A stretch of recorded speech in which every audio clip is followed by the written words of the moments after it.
The second fall of man began with man's invention of religion. It did not begin with stealing. It began with worshipping God according to the human concept.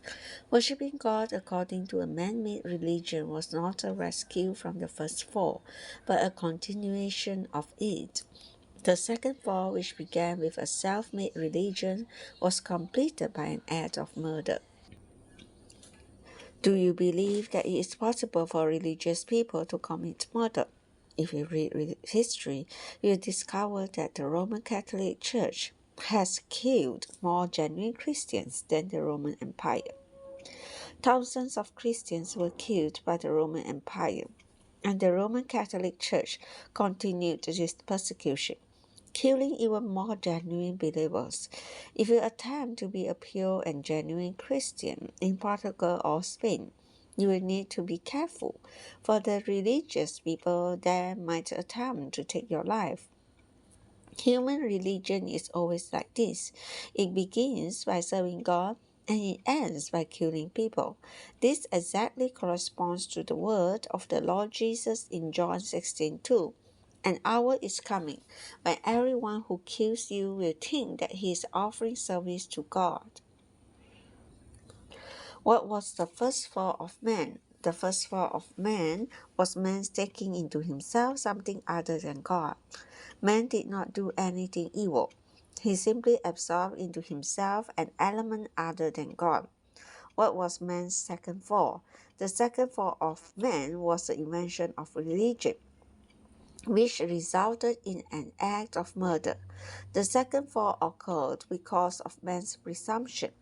Presumption means that man does not care for God's economy, for God's way, but that he only cares for his desires and concepts. When man refused to follow God's way, inventing instead his own religion, he eventually became a murderer of God's people. That was the second fall of man. It is very helpful to be clear about the fall, for as a result, we can see more of God's salvation. I hope that no one reading this message will become a Cain. We all should be righteous, Abels. Let us all be like Abel, believing the gospel, practicing the gospel, and living for the gospel. Life study of Genesis, message 23, Cain and Abel.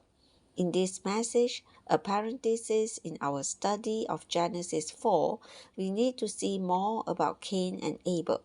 During this life study of Genesis, we have pointed out several times that nearly every item found in the first 3 chapters of Genesis is a seed that is developed in the following books of the Bible, especially in the New Testament. This is also true in the case of Cain and Abel. According to the revelation of the divine word, these two brothers should be considered as two important seeds sown in Genesis 4.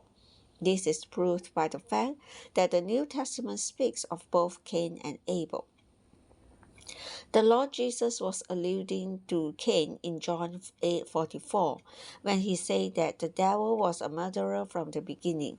As we saw in the previous message, Cain became one with the devil, and thus both Cain and the devil were the murderer of Abel.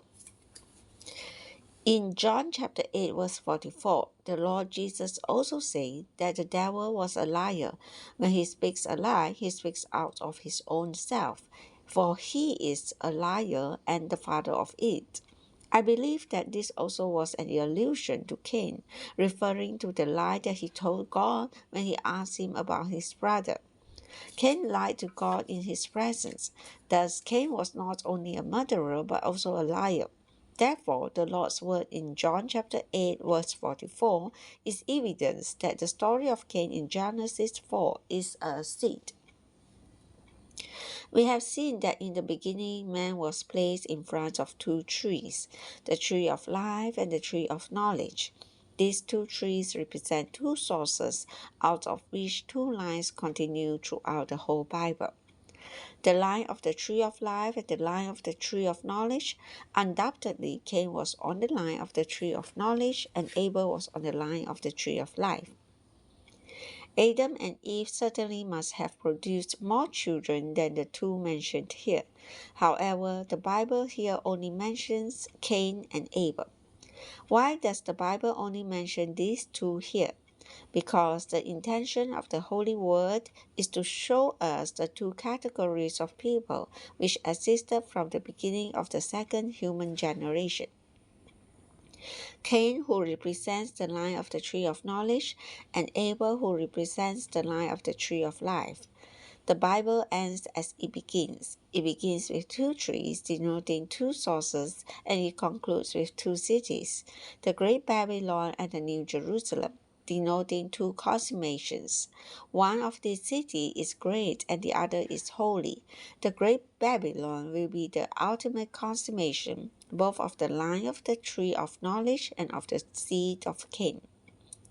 The seed of Cain is sown in Genesis 4, developed throughout the Old and New Testament, and will be consummated in the Great Babylon revealed in Revelation 17 and 18.